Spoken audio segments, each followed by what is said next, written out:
in unum Deum, Patre omnipotentem, factorem celi et terra, visibilium hominum et invisibilium, et in unum Dominum Iesum Christum, Filii Dei unigenitum, et es Patri natum, ante omnia saecula, Deo de Deo, lumen de lumine, Deo verum. Oui, rendez grâce au Seigneur, il est bon, éternel son amour. Dieu est là, Dieu notre Père, Dieu notre tout, la source de toute notre vie. Dieu la source de tout ce que nous sommes, tout ce que nous avons. Il est là toujours pour pouvoir nous garder, pour pouvoir nous sauver. Dieu est là pour pouvoir nous protéger. Dieu est là pour pouvoir nous délivrer en tout temps. Il nous sauve de tous nos ennemis. Donc nous pouvons toujours compter sur lui dans toutes nos vicissitudes. C'est lui la porte d'entrée, c'est lui la porte d'ouverture, c'est lui la porte de tout succès. Comptons sur lui. Alors bonjour, merci beaucoup d'avoir cliqué sur ce canal encore. Voilà, nous sommes venus pouvoir continuer avec nos réflexions. Et désolé pour le retard. Et les conditions ne sont pas bonnes là où je suis maintenant, qui fait que je ne fais pas régulièrement des vidéos. La connexion d'internet est vraiment un problème qui fait que je suis toujours en retard à pouvoir présenter les choses et c'est pas facile de télécharger, disons, d'envoyer, c'est difficile. Et ça coupe, ça va, ça coupe. Donc c'est la difficulté que nous sommes en train de rencontrer là où je suis actuellement. Mais avec le temps, ça va changer. Voilà, aujourd'hui, nous voulons parler de pourquoi et comment avoir les yeux fixés sur Dieu, sur Jésus-Christ, plutôt que sur nos problèmes, nos difficultés. Pourquoi et comment avoir les yeux fixés sur Jésus-Christ, sur Dieu, le Créateur du ciel et de la terre, le donateur de la vie, plutôt que sur nos difficultés, nos problèmes. Nous ne pouvons pas parler de ce terme sans nous référer à un texte biblique très court, disons Hébreux chapitre 12, verset 1c jusqu'à verset 2, qui dit ceci: courons-nous avec endurance l'épreuve qui nous est proposée, les yeux fixés sur Jésus-Christ, qui est à l'origine et au terme de la foi. Renonçons à la joie qui lui était proposée. Il a enduré la croix en méprisant la honte de ce supplice, et il siège à la droite du trône de Dieu. Voilà un peu cette lecture que nous venons d'écouter qui va nous aider tout au long de notre réflexion. Nous allons voir comment, là où cette réflexion va nous emmener. Donc, avec ce que nous venons de dire, ce terme qui est avoir les yeux fixés sur Jésus-Christ plutôt que sur nos difficultés et problèmes. Il y avait beaucoup de saints dans l'histoire de l'Église, les grands hommes de Dieu, qui ont dit, il y en a qui ont dit qu'il faut avoir les yeux fixés sur Jésus-Christ. Tous ceux qui connaissent beaucoup de saints, quand nous lisons la vie des saints dans l'Église, dans les Écritures, nous voyons beaucoup de mystères et du verbe incarné dans la vie des hommes de Dieu, qui aident comme refrain, comme reflet, comme exemple de foi. Exemple de foi, expérience de foi pour nous aussi. Dans toute difficulté, il faut avoir les yeux tenir fixé sur Jésus-Christ. Ça ne veut pas dire que c'est lui qui va nous résoudre le problème, non. Mais lorsque nous avons les yeux fixés sur lui, il va nous inspirer sur comment faire, quoi faire. Parce qu'il n'y a aucun problème sans solution. Chaque problème a sa solution. Et ces solutions viennent à travers l'inspiration de l'Esprit Saint. Donc, fixer les yeux sur Jésus dans les Écritures. Dans les Écritures, pour y apprendre ce qu'il est, ce qu'il a fait, ce qu'il donne, ce qu'il désire, pour y trouver son caractère, ce qui sera notre modèle, pour trouver dans ses enseignements les instructions dont nous avons besoin, pour trouver notre règle dans ses préceptes, pour trouver dans ses promesses le soutien dont nous en avons besoin, pour trouver dans sa personne et dans son œuvre la pleine réponse à tous les besoins de nos âmes. Et aussi fixer les yeux sur Jésus-Christ crucifié.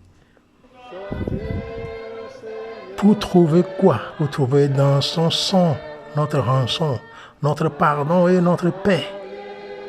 Et ça, lorsque nous voyons Jésus-Christ sur la croix, nous voyons toutes ces choses-là qui nous encouragent. Son sang, qui est notre rançon, oui, pardon qu'il nous a accordé, et la paix qu'il nous donne chaque moment de notre vie. Aussi fixer les yeux sur Jésus-Christ ressuscité, pour trouver en lui la justice qui seule peut nous rendre justes, pour nous permettre, malgré notre indignité complète, de nous approcher avec hardiesse et en son nom de celui qui est son Père, et notre Père, son Dieu et notre Dieu. C'est pour ça que c'est bon toujours de fixer les yeux sur lui. Et aussi fixer les yeux sur Jésus-Christ, glorifié, pour trouver en lui notre avocat céleste, notre médiateur qui intercède pour nous et continue ainsi son œuvre d'amour pour notre salut. 1 Jean chapitre 2 verset 1. Voyez, qui paraît pour nous devant la face de Dieu, sacrificateur royal, victime sans tache, portant continuellement l'inquiétude, l'iniquité des choses saintes. Exode 28. Donc si nous continuons un peu fixant les yeux sur Jésus-Christ, révélé par le Saint-Esprit, pour trouver dans notre communion permanente avec lui la purification de nos cœurs souillés par le péché, l'illumination de nos cœurs enténébreux et la transformation de nos volontés rebelles, étant rendu capable par lui d'être victorieux en face de toutes les attaques du monde et du méchant, résistant à leur violence par Jésus-Christ notre force, et surmonter leur ruse par Jésus notre sagesse, étant soutenu par la sympathie de Jésus, lui à qui aucune tentation n'a été épargnée, et avec l'aide de Jésus, lui qui n'a cédé devant aucune tentation, Jésus a vécu tout, il a vécu, il a toujours vaincu l'ennemi. Toute tentation de l'ennemi, Jésus était le vainqueur, il était capable de le vaincre.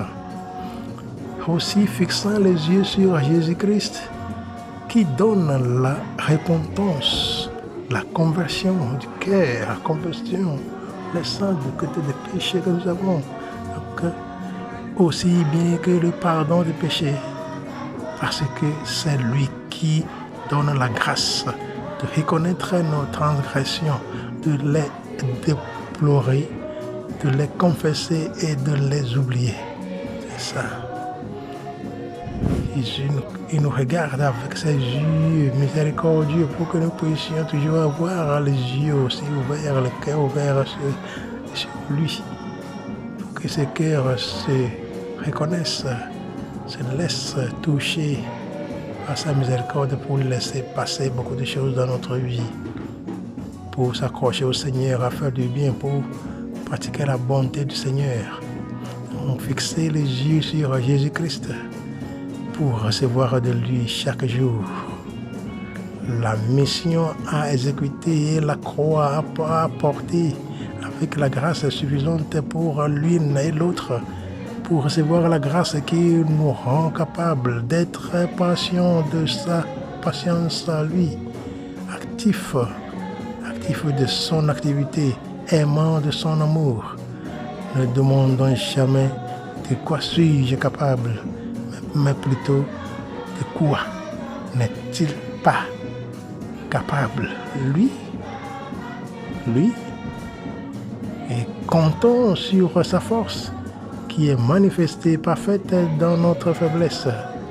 2 Corinthiens, chapitre 12, verset 9, c'est ça.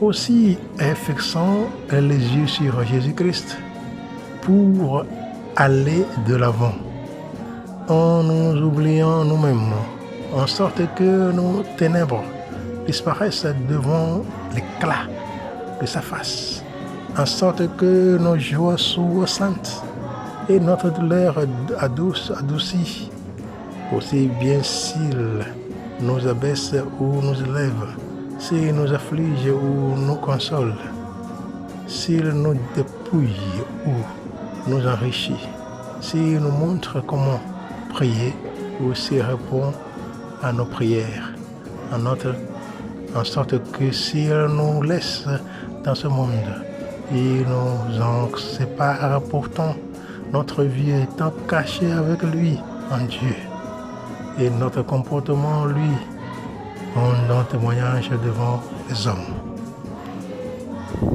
Aussi, fixant les yeux sur Jésus-Christ dans la maison du Père où il est retourné pour nous y préparer une place, en sorte que cette perspective heureuse nous donne de vivre dans l'espérance, étant prêts à mourir en paix si le Seigneur n'est pas venu préalablement, et si le jour vient de rencontrer ce dernier ennemi déjà vaincu par lui pour nous, et que nous vaincrons par lui, en sorte que cet ancien roi des épouvantements, la mort, devient pour nous aujourd'hui l'annonciation du bonheur éternel. Progressons un peu, fixer les yeux sur Jésus-Christ, dont le retour est certain à un moment non encore connu et qui est d'âge en âge la vive attente et la bienheureuse espérance de l'Église fidèle. Celle-ci étant encouragée à la patience, à veiller avec joie, à la pensée que le Seigneur est proche. Philippiens 4, 5. En fixant les yeux sur Jésus-Christ aussi, le chef et le consommateur de la foi. Autrement dit, regardant celui qui est le modèle, la source et l'objet de la foi, celui qui du premier au dernier pas accompagne les croyants et restant à leur tête, en sorte que notre foi est inspirée par lui, encouragée et soutenue et conduite jusqu'à son accomplissement suprême. Voilà, fixer les yeux sur Jésus-Christ et sur rien d'autre. Les détournant de tout autre objet. Oui, Jésus est tout. Elle est tout pour qui croit. Ainsi aussi, les yeux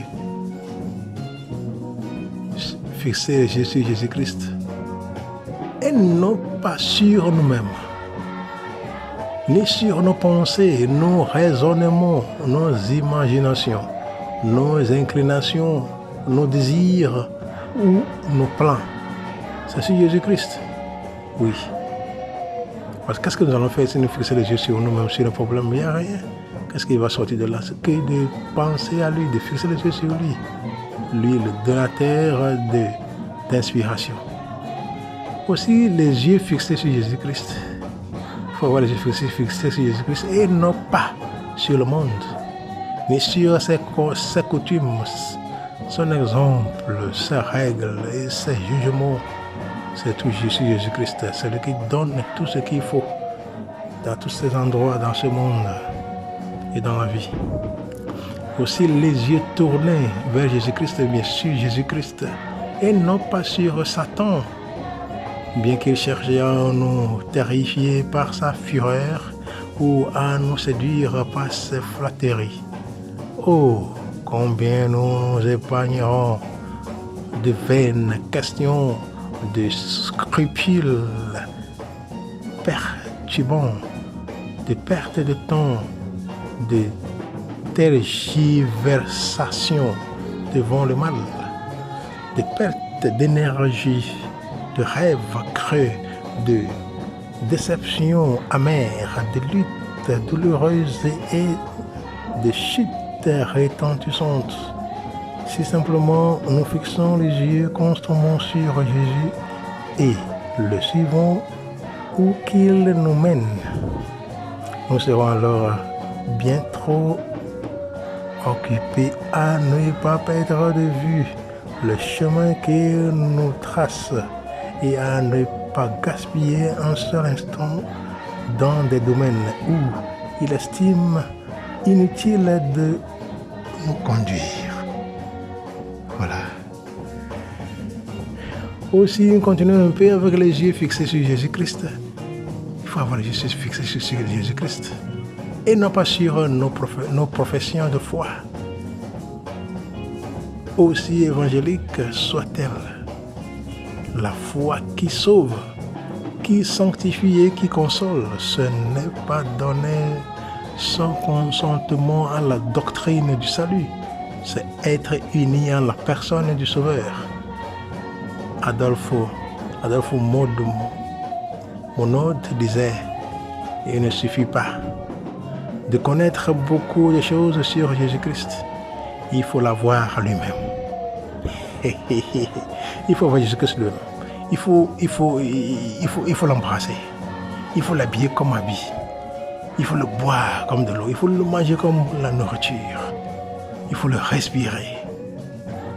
On peut ajouter à ces mots que personne ne le connaît.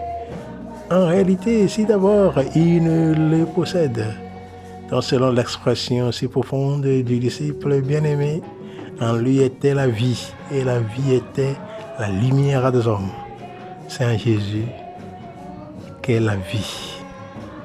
En Jésus est la vie. En dehors de Jésus, il n'y a pas la vie. Jean chapitre 1, verset 4. Jean 1, 4. Ainsi, nous continuons un peu les yeux fixés sur Jésus-Christ et non pas. Il faut avoir les yeux fixés sur Jésus-Christ et non pas sur nos méditations ou sur nos prières ou sur nos conversations pieuses ou sur nos bonnes lectures ou sur les bonnes réunions de croyants, pas même sur notre participation à la scène du Seigneur. Ne manquons pas de faire usage fidèlement de ces moyens de grâce, mais ne les confondons pas avec la grâce elle-même. Et ne détournons pas nos yeux de celui qui seul les rend profitables parce qu'il s'en sort pour se révéler à nous. C'est très nécessaire. Avoir les yeux sur Jésus-Christ et non pas sur notre position dans l'Église chrétienne, ni sur la famille à laquelle nous appartenons, ni sur notre baptême, ni sur l'éducation que nous avons reçue, ni sur la doctrine que nous professons, ni sur l'opinion des autres sur notre piété, ni sur notre opinion personnelle en rapport avec notre piété. Certains auront prophétisé au nom du Seigneur Jésus-Christ. Et un jour, ils attendront dire, je ne vous ai jamais connu. Matthieu 7, verset 22 au 23.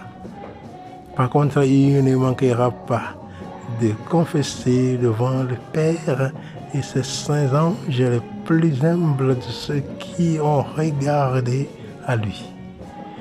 Vous voyez, il voit encore les yeux fixés sur Christ, sur Jésus-Christ, et non pas sur nos frères et sœurs, pas même les meilleurs, ni ceux que nous aimons le mieux. En suivant l'homme, nous courons le risque de nous tromper de chemin. En suivant Jésus-Christ, nous sommes certains de ne jamais nous égarer. En outre, en interposant quelqu'un entre Jésus et nous, l'homme va croître peu à peu. Et Jésus décroître. À bientôt, nous ne saurons plus trouver Jésus quand l'homme viendra manquer. Et si ce dernier tombe, tout tombera. Au contraire, si Jésus reste à sa place entre nous et notre meilleur ami, notre attachement à ce dernier sera moins prenant, mais plus profond, moins passionné, mais plus tendre, moins nécessaire, mais plus utile. Ce sera un instrument de riche bénédiction entre les mains de Dieu quand il lui plaira de s'en servir. Et son absence même sera comme une bénédiction, s'il plaît à Dieu de le retirer pour nous rapprocher du seul ami dont ni mort ni vie ne peut nous séparer. C'est Romains 8, verset 38 à 39, qui pourra nous séparer de l'amour de Dieu, c'est ça. Vous voyez. Avoir les yeux fixés sur Jésus-Christ aussi, et non pas sur les obstacles. C'est ça même le terme que nous avons posé. Pourquoi avoir les yeux fixés sur Jésus-Christ, sur Dieu, plutôt que sur nos problèmes, nos difficultés? C'est ça. La question que nous sommes posée aujourd'hui, c'est ça le terme même qui est là-dedans. Vous voyez, les yeux fixés sur Jésus-Christ, et non pas sur les obstacles, nos problèmes, nos difficultés, les vicissitudes rencontrés dans le chemin. Dès que nous nous arrêtons pour y prêter attention, ils nous surprennent.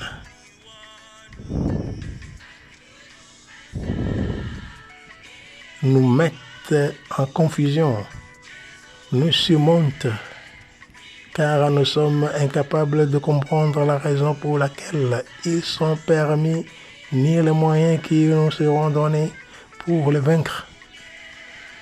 Pierre a commencé à enfoncer quand il a regardé aux vagues soulevées par le vent de tempête. Quand il regardait à Jésus, il marchait sur la mer comme sur un rocher. Plus notre tâche est difficile, plus nos tentations sont terribles, plus il est vital de fixer les yeux sur Jésus seul. C'est ça. Quand les apôtres étaient dans la barque, sur l'eau, sur la mer, c'est ça comme ça. Ils ont appelé le maître dans la difficulté. Au lieu de regarder là où ils sont en train de s'enfoncer, voilà. Pierre a appelé Jésus. Jésus, sauve-moi. Voilà. Donc les yeux fixés sur Jésus-Christ, mais les yeux sur Jésus-Christ. Et non pas sur nos sujets de troubles, ni pour le compter, ni pour les peser, ni pour avoir l'étrange plaisir de goûter leur amertume.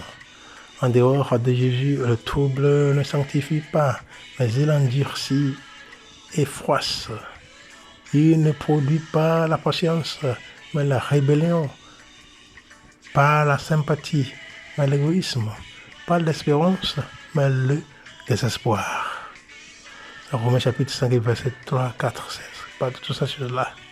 Donc ce n'est qu'à l'ombre de la croix que nous pouvons peser le vrai poids de notre croix et l'accepter chaque jour de sa main pour la porter avec amour, avec reconnaissance et avec joie. Et y trouver une source de bénédiction tant que pour nous que pour les autres. Donc Jésus-Christ, j'aime mon regard tourné vers toi. Sauve-moi. Donc avoir encore les yeux fixés sur Jésus-Christ et non pas sur les plus chers et les plus légitimes de nos joies terrestres, de peur qu'un être rempli qu'elle nous prive de la contemplation de celui qui justement nous les donne. Si nous regardons à lui avant tout, c'est de lui que nous recevrons ces choses bonnes et elles seront rendues 1000 fois plus précieuses parce que nous le tiendrons comme des dons reçus de sa main d'amour que nous confions à sa garde pour en jouir dans la communion avec lui et pour s'en servir pour sa gloire. C'est ça. Nous cherchons la gloire de Dieu, ce n'est pas nos propres gloires. Non. Donc encore, c'est aussi fixer les yeux sur Jésus-Christ, les yeux fixés sur Jésus-Christ et non pas sur les instruments, quels qu'ils soient, dont il se sert pour former le chemin qu'il veut pour nous.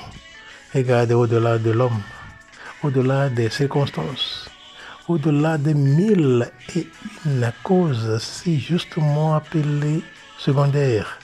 Remontons à la cause première, sa volonté. Toujours chercher la volonté de Dieu. Oui.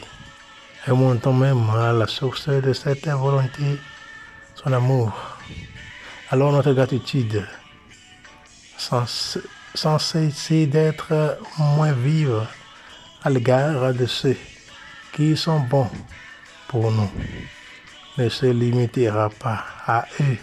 Alors, au jour de preuve, sous le coup du bouleversement le plus inattendu, le plus inexplicable et le plus accablant, nous pourrons dire avec le psalmiste, je suis resté muet. Je n'ai pas ouvert la bouche, car c'est toi qui l'as fait. Psaume 39, verset 9. Et dans le silence mouillé de l'épreuve, la voix céleste, douce et subite, viendra nous dire ce que j'ai fait. Tu ne le sais pas maintenant, mais tu le comprendras par la suite. Jean 13, 7. Voilà, les yeux sur Jésus-Christ, toujours, et non pas sur les intérêts de notre cause, de notre parti, de notre église, de notre groupe, de notre association, de notre institut, ainsi de suite. Encore moins sur nos intérêts personnels. Le seul objet de notre vie est la gloire de Dieu. Si nous n'en faisons pas le but suprême de nos efforts, il faut nous passer de son aide, car sa grâce est au seul service de sa gloire. Si au contraire, nous cherchons sa gloire par-dessus tout, nous pouvons toujours compter sur sa grâce. Voilà. Il faut avoir toujours les yeux fixés sur Jésus-Christ et non pas sur nos faiblesses. Notre faiblesse. En nous lamentons sur notre faiblesse, sommes-nous jamais devenus plus torts? Regardons à Jésus. et sa force se communiquera elle-même à nos cœurs et sa louange jaillira de nos lèvres. C'est ça. Il ne faut même pas avoir les yeux fixés sur sur notre force. En tout cas, notre force est tout juste bonne à nous glorifier nous-mêmes. Pour glorifier Dieu, il faut la force de Dieu. C'est ça, la force de Dieu pour glorifier Dieu. Pas notre propre force, non. Vous voyez? Et si nous continuons un peu avec la réflexion encore, pour avoir les yeux fixés sur Jésus-Christ, et non pas sur nos péchés. Nous sommes péchés, oui, ni sur leur source. Matthieu 15, 19, oui. Ni sur le châtiment qu'ils méritent. Nous regardons en nous-mêmes que pour reconnaître combien nous avons besoin de regarder à lui. Et regardons en lui, non pas, bien sûr, comme si nous étions sans péché, mais au contraire, parce que nous sommes pécheurs. Mesurons la grandeur de l'offense par la grandeur du sacrifice qu'il a expié et la grandeur de la grâce qu'il a pardonné. Quelqu'un dit, pour un regard jeté sur nous-mêmes, jetons-en, dit sur Jésus-Christ. Ce n'est certainement pas en regardant Jésus-Christ crucifié, qu'on perdra de vue notre état de méchanceté, parce que cette méchanceté, c'est comme si elle était gravée sur la croix. Il est par contre certain qu'en regardant notre méchanceté, nous perdrons de vue Jésus-Christ et sa croix. Il ajoutait, ne regardez à vous-même qu'en présence de la croix et à travers Jésus-Christ. Regardez au péché ne fait que procurer la mort. Regardez à Jésus donne la vie. Ce qui guérissait les Israélites dans le désert, ce n'était pas de regarder à leurs blessures, mais de lever les yeux vers le serpent d'airain. Nombre chapitre 21, verset 8, verset 9. Nombre 21, 9. Aussi Jean, chapitre 3, verset 14, nous dit ces choses-là.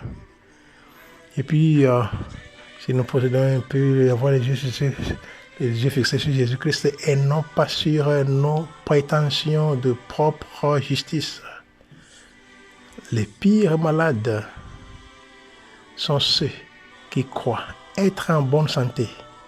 Les pires aveugles sont les aveugles qui croient voir. C'est Jean chapitre 9, verset 41. C'est vraiment émotionnant, impressionnant. S'il est dangereux de s'apaisantir à regarder notre méchanceté, hélas, qui est trop réelle, il est encore bien plus dangereux de nous attarder avec complaisance sur des mérites imaginaires. Vous voyez? Donc c'est nécessaire d'avoir toujours les yeux fixés sur Jésus-Christ parce que c'est lui-même qui a le pouvoir nous inspirer. Donc avoir les yeux fixés sur Jésus-Christ et non pas sur les dons spirituels reçus, présents ou futurs. C'est ça. Tout ça nous a été donné pour pouvoir pouvoir servir le Seigneur dans nos frères et sœurs. La grâce d'hier était pour le travail d'hier. Elle est passée. On ne peut plus en tirer parti ou s'y attarder. La grâce d'aujourd'hui est donnée pour le travail d'aujourd'hui. Elle nous est confiée non pour la regarder, mais pour en faire bon usage. On ne peut la contempler comme un trésor en comptant sa richesse. Mais il faut la dépenser immédiatement et rester pauvre, fixant les yeux sur Jésus-Christ. C'est lui l'auteur, c'est lui l'inspiration. Et enfin, fixant les yeux sur Jésus-Christ, ou bien fixer les yeux, bien tenir les yeux fixés sur Jésus-Christ, et non pas sur la somme de douleurs par lesquelles nos péchés nous ont fait dépasser, nous ont fait passer, ou à la somme d'humiliation causée par ces péchés. Si seulement nous en étions humiliés au point de ne plus être satisfaits de nous-mêmes. Si seulement nous en étions troublés au point que cela nous fasse regarder à Jésus pour qu'il nous en délivre. C'est tout ce qu'il demande de nous. Et ce sont aussi ces yeux fixés sur Jésus qui, plus que toute autre chose, font jaillir les armes et chuter l'orgueil. Et quand il nous est donné, comme à Pierre, de pleurer amèrement.